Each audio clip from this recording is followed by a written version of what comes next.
What's up, y'all? So I've got the craziest time travel story you probably ever heard in your entire life, dude. I've never heard this one, and I know every time travel story there is. Okay, you ready? Here we go.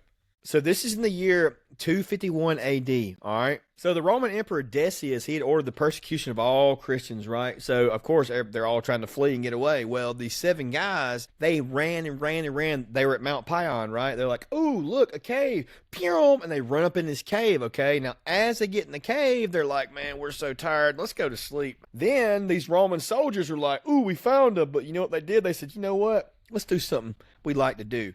They rolled a rock, sealed it shut, dude. So the guys were in there sleeping. They had no idea. Then something crazy happened. They fell into like this deep, deep, deep sleep. Days passed, then months passed, then years passed, then centuries. Look, it says right here, empires rose and fell. They were completely unaware. They had no idea.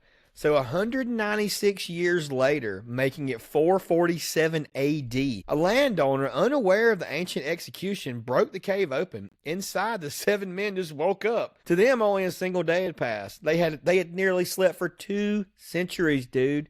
Now, it doesn't say what happened to the guy that opened the cave for him. Was he like, hurry up? Nobody really knows. Okay, so what happened next? They're like, all right. So the Roman Empire had crumbled at this point. Okay, it doesn't exist anymore. So they start going into town, and there's a whole new emperor, all that stuff. All right. So they get into town. This dude named Malchus, he walked into the city to go buy some food. He pulled his coins out. He's like, "Hey, shopkeeper, come here, give me some whatever." The shopkeeper's like, he looks at the coins and he freaks out. The coins, the coins had that other emperor on there, the Decius guy, right? So they're like, I guess he takes it. He goes and tells everybody. And then rumors start spreading along, along the city. Then Malchus, the same dude, he got dragged in front of the emperor. He tried to explain. He's like, "Look, we fled from prosecution." They're like, "What are you talking about yesterday? Decius has been gone for centuries, dude." So they're like, "Man, something's not right." So then the word reached Emperor Theodosius II. Fascinated, he traveled to Ephesus to meet the men. When he arrived, the men told their story. The emperor was deeply moved, declared their survival a divine miracle. Okay?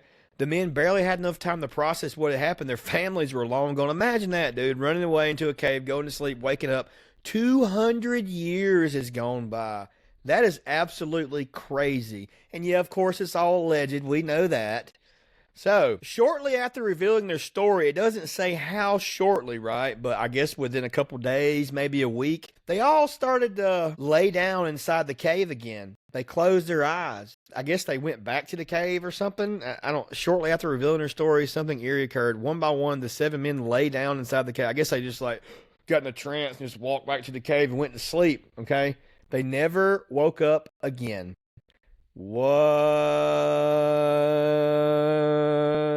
Dude. What do y'all think about that, man? See, it's kind of hard to say with things like this right here because you really truly never do know. You know what I mean? But it's obviously just a story for entertainment purposes only. Okay. But yeah, man, this is my first, I guess my first long form video in a long time, and I'm already having a good time, man. I'm glad y'all are here, dude. And let's get the party started, man. Magic word is set. SET. Jump on it.